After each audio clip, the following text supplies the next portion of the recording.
Hello दोस्तों, नमस्कार। Fundamentals for investment इस चैनल में मैं आप सभी लोगों का दिल से बहुत बहुत स्वागत करता हूं। तो चलिए दोस्तों, इस वीडियो को भी शुरू कर लेते हैं। तो जैसे कि मैं अभी आ चुका हूँ हमारे नॉर्मल स्क्रीन के ऊपर, तो आप लोग यहाँ पर देख पा रहे होंगे कि हमारा जो चैनल है उसका लोगो।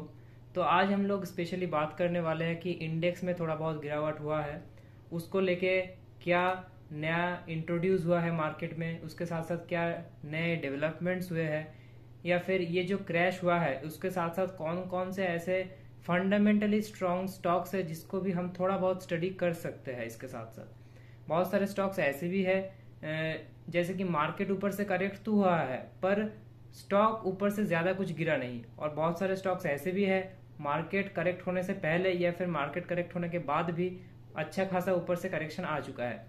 जैसे कि अगर मैं ऊपर से कैलकुलेट करके बता दूं तो नियर अबाउट 8.81%, मतलब अप्रोक्सीमेटली 9% के आसपास गिरावट दिखा रहा है। पर थोड़ी दिन पहले आप लोग देख सकते हो, अगर मैं लास्ट फ्राइडे को कैलकुलेट ना करूं तो नियर अबाउट 11%, मतलब 10.81%, मतलब 11% के आसपास गिरावट दिखा रहा था। पर मार्केट अगर शॉर्ट टर्म में थोड़ा परफॉर्मेंस बेहतर नहीं कर सकता, इसका मतलब ये नहीं कि कभी नहीं कर सकता, है ना। लॉन्ग टर्म में अगर मैं 5 साल की डेटा दिखा दूं तो आप लोग देख सकते हो दोस्तों कि 100% का जंप आप लोगों को इंडेक्स लेवल में देखने को मिला है, इंक्लूडिंग कोविड, है ना। कोविड का यहाँ पर गिरावट आप लोगों को दिख रहा होगा कि नियर अबाउट 33% गिरा था, उसके बाद रिकवर होके मार्केट 100% तक का प्रॉफिट दे चुका है। मतलब अगर मैं नीचे इससे कैलकुलेट करूं, मतलब कोविड का जो गिरावट है फिर तो बहुत ही ज्यादा होगा। तो चलिए, इससे जुड़े कौन से स्टॉक्स ऐसे हैं जिसको हम थोड़ा बहुत स्टडी कर सकते हैं, मतलब फंडामेंटली स्ट्रॉन्ग स्टॉक्स है। ऐसा नहीं है कि ऊपर से गिर चुका है इसीलिए खरीदना है, इसीलिए एवरेज करना है, ऐसा नहीं है। पर उसके साथ साथ कंपनी का फंडामेंटल्स, मतलब कंपनी का जो बिजनेस है वो अच्छा है कि नहीं, वो भी देखना जरूरी होता है। तो उसी को हम थोड़ा बहुत देखने की कोशिश करेंगे। तो चलिए शुरू करते हैं बैलेंस शीट के साथ। तो जैसे कि आप लोग यहाँ पर देख पा रहे होंगे दोस्तों, मैंने केपीआईटी टेक्नोलॉजीज का बैलेंस शीट ओपन कर लिया है। यहाँ पर मैं अगर रिजर्व एंड सरप्लस की बात करूँ तो 2020 से यहाँ पर डेटा अवेलेबल है। नियर अबाउट 755 करोड़ का था, उसके बाद 780 का हुआ, 948, 1113 करोड़। एब्सोल्युटली दोस्तों, ये करोड़ का बात हो रहा है, ठीक है, लैक्स का नहीं।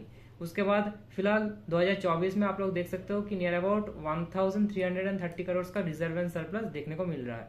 लॉन्ग टर्म बोरोइंग पिछले साल से घट के 0.06% आ चुका है, जो कि पिछले साल था 0.23%। यहाँ पर पॉइंट मतलब लैक्स है, ठीक है, मतलब 23 लाख का लोन था, वो घट के 60,000 पे आ चुका है, ठीक है। 0.06 है इसीलिए 60,000। शॉर्ट टर्म बोरिंग्स हम तो ज्यादा कुछ देखते नहीं है, पर फिर भी मैं हाईलाइट कर देता हूँ, 0.17 है। शॉर्ट टर्म बोरिंग्स इसीलिए हम लोग नहीं देखते क्योंकि वो एक साल का मामला होता है, एक साल के अंदर अंदर कंपनी को वो चुकाना ही है कुछ भी करके, ठीक है। तो फिलहाल तो 1,70,000 का शॉर्ट टर्म बोरिंग देखने को मिल जाता है। उसके साथ साथ अगर मैं कैश एंड कैश इक्विवेलेंट की बात करूं तो नियर अबाउट 122 करोड़ का cash and cash equivalent company के पास मौजूद है। तो चलिए इसके बाद देख लेते हैं कि एफआईआई डीआईआई डेटा कैसा है। तो जैसे कि दोस्तों आप लोग यहाँ पर देख पा रहे होंगे कि जो प्रमोटर्स होल्डिंग है वो नियर अबाउट सितंबर 2024 में 39.47% है, ठीक है। उसके साथ साथ अगर मैं एफ की बात करूं तो 20.95%, मतलब 21% का एफ होल्डिंग है फॉरेन इंस्टीट्यूशनल इन्वेस्टर्स का।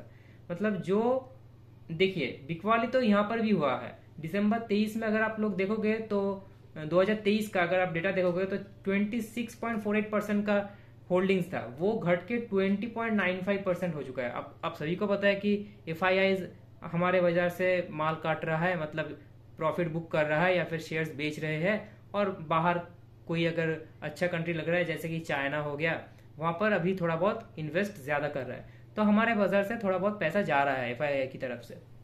उस बाजार में हम खड़े होकर ये कह सकते हैं कि हाँ, इस कंपनी में एफआईआई का होल्डिंग्स अच्छा है। नेक्स्ट अगर हम लोग देखेंगे दोस्तों तो डीआईआई भी नियर अबाउट 17.52% है। पब्लिक थोड़ा बहुत हम लोगों को इस स्टॉक में देखने को मिल जाता है 21.11%, ठीक है। अगर मैं स्टॉक की बात करूं दोस्तों तो यहाँ पर आप लोग जैसे कि देख सकते हो कि 6 महीने में अगर मैं टॉप से कैलकुलेट करूं तो नियर अबाउट 30.17% का गिरावट, मतलब अगर मैं रफली पकड़ूं तो 30% का गिरावट नजर में आ जाता है। यह है 6 महीने का डेटा। अगर मैं आप लोगों को एक साल का भी डेटा दिखाऊं ना तो 11% माइनस में चल रहा है, मतलब एक साल के अंदर अंदर कोई रिटर्न ही नहीं दिया। तो क्या इसका मतलब कंपनी खराब हो गया? ऐसा कभी नहीं होता दोस्तों। कंपनी का हमेशा लॉन्ग टर्म परफॉर्मेंस चेक करना होता है, सिर्फ स्टॉक वाइज नहीं, फंडामेंटल एनालिसिस भी ऐसे ही करना होता है। 5 साल की अगर मैं डेटा की बात करूं, ऊपर से 30% क्रैश होने के बाद की मैं बात कर रहा हूं, 1222% का रिटर्न है। डेफिनेटली ये जितने भी रिटर्न्स है एक दो दिन का मामला नहीं है, 5 साल होल्ड करना पड़ेगा इसके लिए। इसका मतलब ये नहीं है कि यहां से भी 1000% का रैली दिखा दे 5 साल में, ऐसा नहीं भी हो सकता है, और ऐसा हो भी सकता है, कुछ भी हो सकता है। Market is unpredictable. तो मैं यही कहना चाहता हूं कि ये अगर मैं आप लोगों को मार्केट कैप यहां पर दिखा दूं तो 35,000, ठीक है, 35,000 का मार्केट कैप वाला कंपनी है, मतलब एक मिड कैप कंपनी है। पहले भी बहुत बार बहुत अच्छा खासा पिट चुका है। यहाँ पर अगर मैं दिखाऊं तो 2022 में जनवरी मंथ की बात करूं, जनवरी से लेके जून तक 34% क्रैश किया था, और यहाँ पर नियर अबाउट 30% का क्रैश फिलहाल तो दिखा रहा है। और उसके साथ साथ मैं अगर प्रॉफिटेबिलिटी की भी बात करूं तो क्वार्टरली रिजल्ट यहाँ पर आप लोग देख सकते हो कि नियर अबाउट फ्लैटिश आया है सितंबर, मतलब जून में भी 204 करोड़ का प्रॉफिट आया था, और सितंबर में भी 204 करोड़ का प्रॉफिट यहाँ पर दिखा रहा है। मतलब फ्लैटिश परफॉर्मेंस है, अच्छा भी नहीं है बुरा भी नहीं है। मतलब जितना एक्सपेक्ट मार्केट ने किया था उसके तरफ से मतलब कंपनी ने अच्छा परफॉर्मेंस नहीं दिखा पाया, इसलिए मार्केट उसको थोड़ा बहुत करेक्ट कर रहा है स्टॉक को। इसका मतलब ये नहीं है कि स्टॉक खराब हो गया, स्टॉक अच्छा है, बिजनेस अच्छा है। स्टॉक अच्छा है मतलब बिजनेस तो अच्छा है, पर आप उसको कौन से नजर से देखते हो ये भी एक बहुत बड़ी बात है। तो चलिए बढ़ते हैं हमारी नेक्स्ट स्टॉक की तरफ। यह है दोस्तों एवेन्यू सुपरमार्ट, इसको हम प्यार से डीमार्ट भी कहते हैं। अब डीमार्ट का अगर आपको धंधा पता है तो आपको सब कुछ पता है, अगर आपको धंधा पता नहीं है तो आपको बिल्कुल बिगिनिंग से शुरू करना पड़ेगा। पहले यहाँ पर हम लोग बैलेंस शीट देख लेते हैं, ठीक है।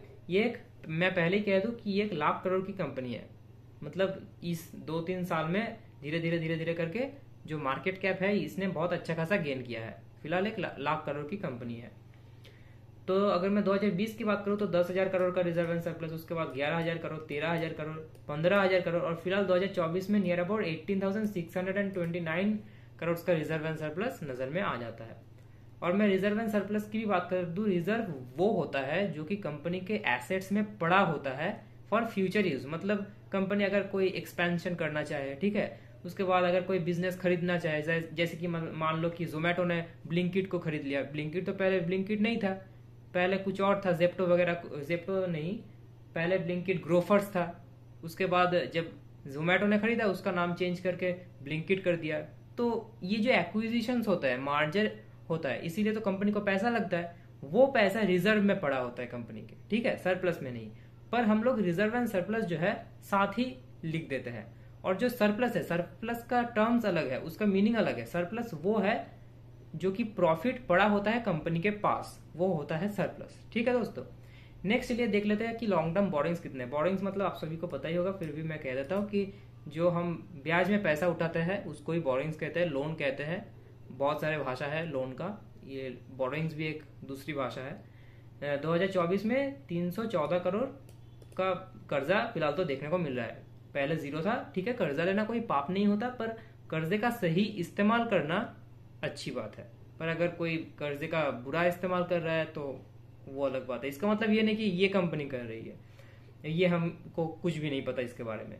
पर शॉर्ट टर्म बोरिंग्स भी अगर देखेंगे तो नियर अबाउट 148 करोड़ का शॉर्ट टर्म बोरिंग देखने को मिल जाता है इस साल में, ठीक है। मतलब ये एक बहुत बड़ी कंपनी है।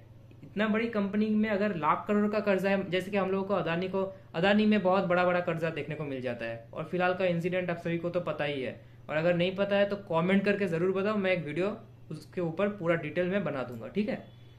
तो इतना जो छोटा छोटा जो लॉन्ग टर्म बोरिंग्स भी अगर मैं आप लोगों को कहूँ कि इतने बड़ी कंपनी के लिए ये एक छोटा ही है, ठीक है, जो कर्जा जो भी यहाँ पर पड़ा है। नेक्स्ट चलिए बढ़ते हैं हम लोगों का कैश एंड कैश इक्विवेलेंट। यहाँ पर आप लोग देख सकते हो कि कैश एंड कैश इक्विवेलेंट मतलब कर्जे से भी ज्यादा है, मतलब कर्जा कभी भी चुका सकता है, इतना ज्यादा कैश पड़ा है कंपनी के पास। 559 करोड़ मतलब नियर अबाउट 560 करोड़ का cash and cash equivalent company के पास पड़ा है। तो चलिए बढ़ता है हमारे नेक्स्ट टॉपिक की तरफ, एवेन्यू सुपरमार्ट का FII DII डेटा, ठीक है दोस्तों।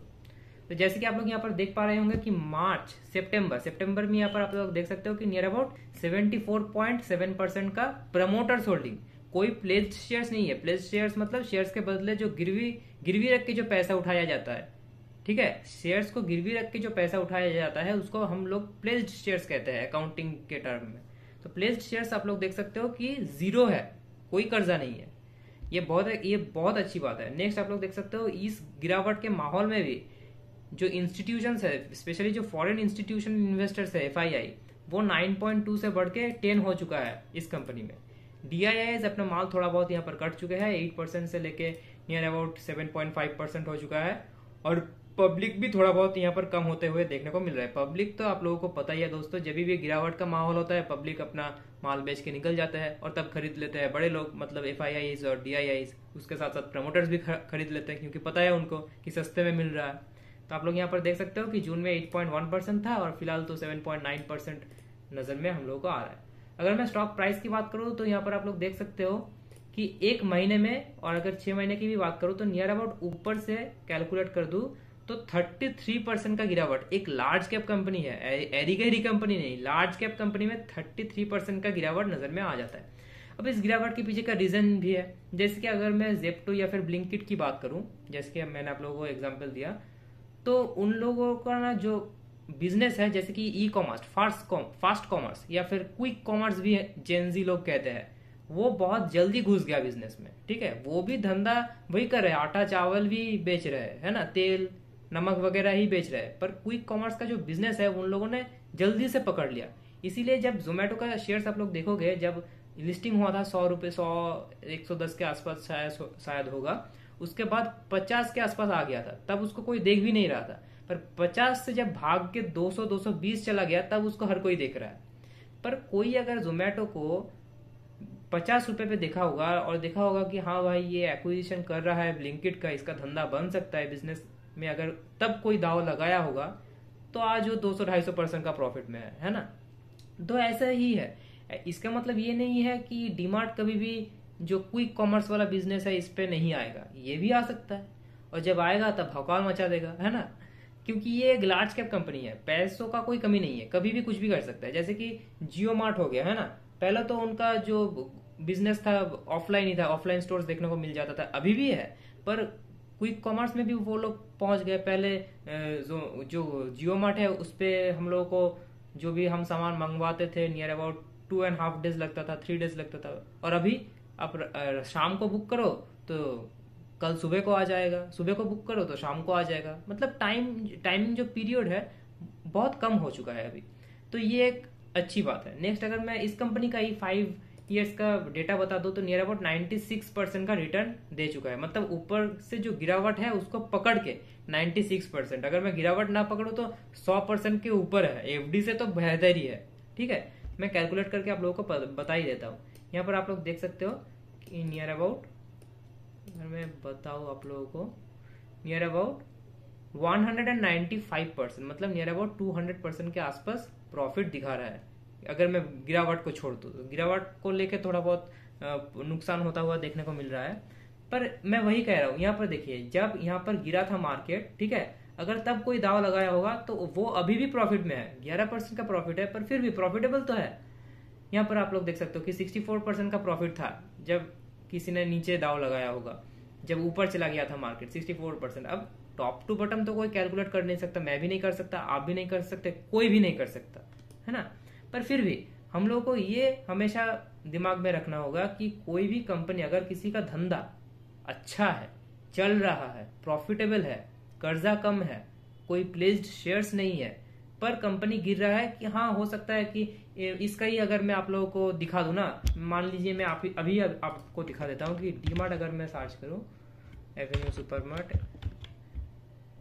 सुपरमार्ट मैंने सर्च कर लिया, क्वार्टरली रिजल्ट, ये देखो यहाँ पर खराब रिजल्ट आया है। नेट प्रॉफिट जो है 774 करोड़ का था जून में, और सितंबर में 659 करोड़ का आ गया। मतलब एस्टिमेट को तो मिस किया, और पिछले क्वार्टर का जो प्रॉफिट है उससे भी कम आ गया, तो इसीलिए स्टॉक प्राइस थोड़ा बहुत एडजस्ट हो रहा है। इसका मतलब ये नहीं कि अगले क्वार्टर में भी बुरा आएगा, हो सकता है कि अगले क्वार्टर में भी बुरा आ जाए, पर आपको एक लॉन्ग टर्म हॉराइजन देखना है कि एक साल में परफॉर्मेंस कितना कर रहा है, पिछले साल से बेहतर हो रहा है या फिर बुरा हो रहा है, और कंपनी अपने आप को डेवलप कर रही है कि नहीं समय के साथ साथ, ये सारी चीज़ों आपको देखना है। और आपको अगर ये सारी चीज़ों को लेके पॉजिटिव लगता है ये स्टॉक्स, तो आप लोग अपने आप इसको मतलब स्टडी कर सकते हो, ठीक है। तो चलिए इस वीडियो को यहाँ पे ख़त्म करते हैं, मिलते हैं नेक्स्ट वीडियो में, तब तक के लिए बाय बाय।